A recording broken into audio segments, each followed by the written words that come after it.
Salam, mən Kamil Şəddadi, Gürcüstanın paytaxtı Tiflisdə sizinləyəm. Bugün qonağımız Gürcüstan parlamentindəki Kürd millət vəkili İsko Dasinidir. Hörmətli İsko, xoş gəldiniz. Əvvəlcə sizdən Gürcüstandakı siyasi vəziyyət haqqında qısa məlumat almaq istərdim.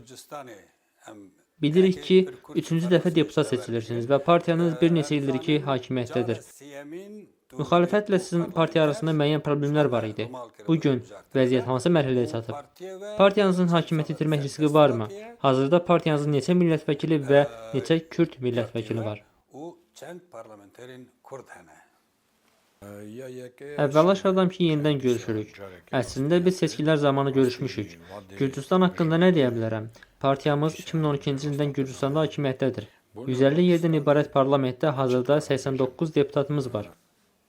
Bircə Kürd var, o da mən. 3-cü dəfədir. Düzdür, müxalifət biraz bizim partiyaya qarşıdır. Amma bizim partiya doğru və güclü partiyadır. Keçmişimiz Avropadadır. Rusiyaya üz tutmuruq. İnanıram ki, partiyamız yenidən hakimiyyətə gələcək və Gürcüstanın bütün problemləri həll olunacaq. Biz ilk növbədə Gürcüstanda ədalət istəyirik. Digər partiyalar əvvəldən Gürcüstanda ədalət istəmədilər. Bu səbəbdən də yolları bağlayır və hərəkətə mane olurlar. Amma indi onların dəstəyi getdi və xeyli azaldılar.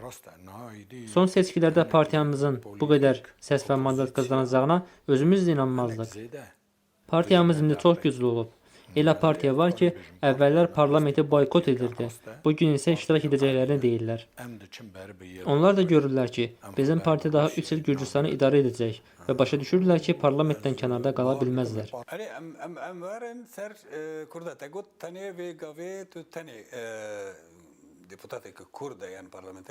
Gələk Kürdlər məsələsinə. Dediniz ki, hazırda yeganə Kürd millət vəkili sizsiniz. Geçmişdə nə qədər Kürd var idi? Bunu bilmək istərdim.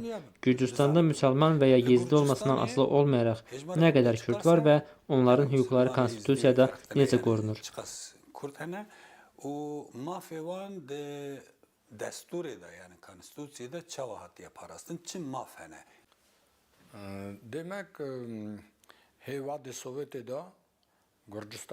Sovet dövründə Gürcüstanda 40 mindən çox Kürd var idi.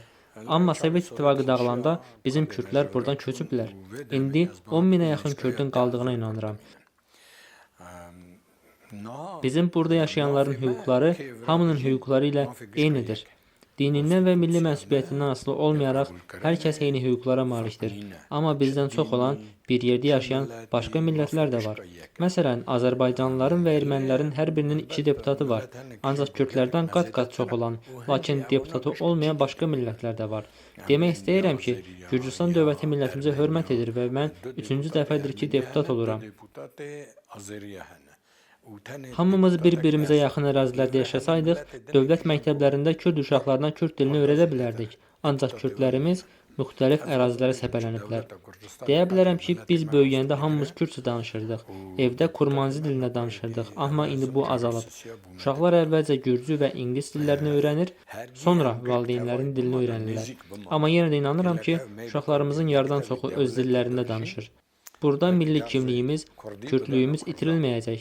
Biz dünyaya gələndə valideynlərimiz bizə Kurmanji dilində danışırdılar.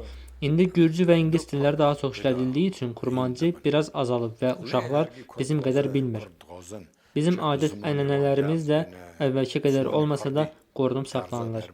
Hesab edirəm ki, başqa ölkələrdə də bu vəziyyət bir qədər dəyişib. Yadımdadır, Türkiyəyə ilk getdiyim vaxtlar Kürdlər öz aralarında Kürdcə danışırdılar. Amma hamının eşitmədiyi bir səslə. Gürcüstana gedəndə ürəyim çox sevinir. Sərhədi keçəndə orada kim işləyirsə Kürdcə danışırsan. Təbii ki, bu çox yaxşı haldır. Yadımdadır, gələn gənclər çox təəccüblənib deyibdilər ki, burada polislər Kürdcə danışır, bu nədir? Bir məsələni də əlavə etmək istərdim. Gürcü polisi arasında bizim Kürdlərimiz də çoxdur. Heç tanımadığım insanlar yanıma gəlib Kürdcə danışırlar. Bizim o problemimiz yoxdur.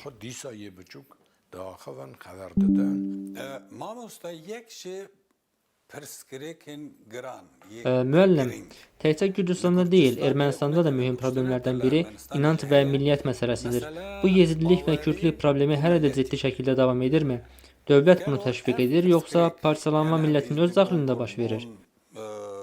Bu, din əsasında bölünmənin səbəbi və həlli nədir? وی işi teşvik dike handı da. Yan ev parçabun dınav milleti bu kadar çeydi be. Sebebe vi parçabuni Ali Baveri da çiye o çareseri vi çiye. Bəli.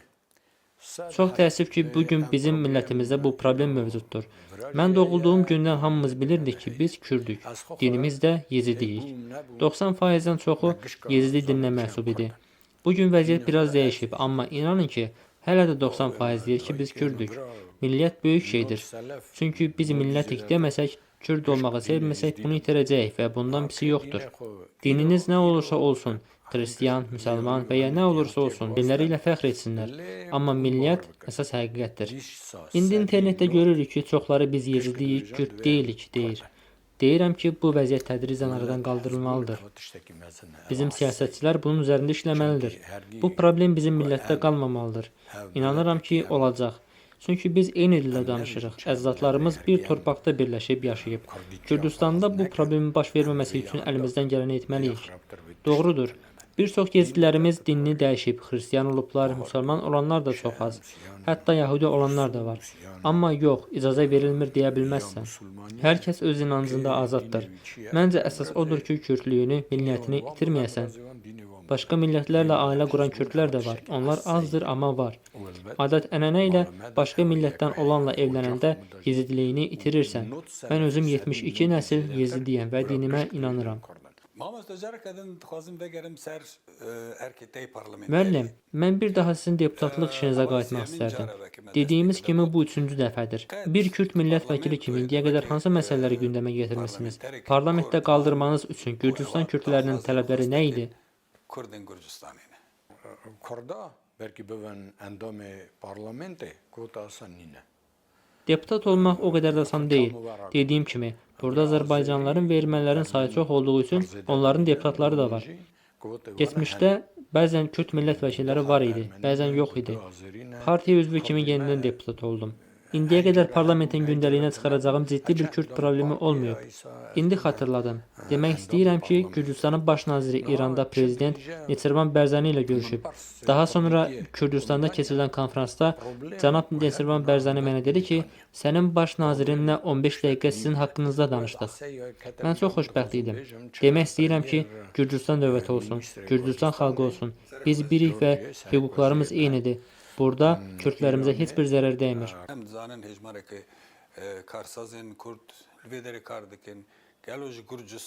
Biz bilirik ki, burada bir sıra Kürd iş adamları işləyir. Gürcü iş adamları da Kürdistana gedirmi? İki tərəf arasında iqtisadi və ticarət əlaqələrinin perspektivlərini necə görürsünüz? Kürdlərimiz burada Gürcüstanın dövlət qurumlarında işləyirlər. Prokuror, polis və bir çox başqa idarələrdə çalışırlar. Bilirəm ki, Kürdistanda da gürcülər işləyir. Bir çox Kürd iş adamı bura işləməyə gəlib və işləri yaxşı gedir. Mən onlardan bir neçəsini tanıyıram və hətta bir-birimizlə görüşürük. İnanıram ki, perspektivlər daha da yaxşılaşacaq. Xüsusən Gürcüstanla Kürdistan arasında rəsmi əlaqələr möhkəmlənərsə və səfərlər artarsa. Hazırda vizasız bura gələ bilməyən kürdlərimiz var. Avropa bunu müəyyən qədər problemə çevirir. Mən onlara kömək etməyə məcburam. Bugün Gürcüstanda biznes çox yaxşı inkişaf edir.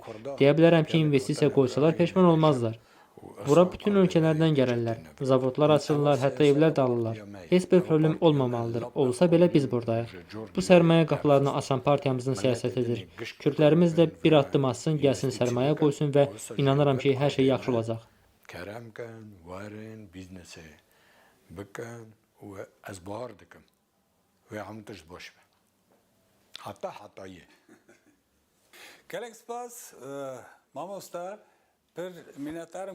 Çox sağ olun müəllim. Bu müsahibəyə vaxt ayırdığınız üçün minnətdaram. Bir daha təşəkkür edirəm. Bəli, qonağımız Tbilisidən yeganə Kürd millət vəkili Esko Dasini idi.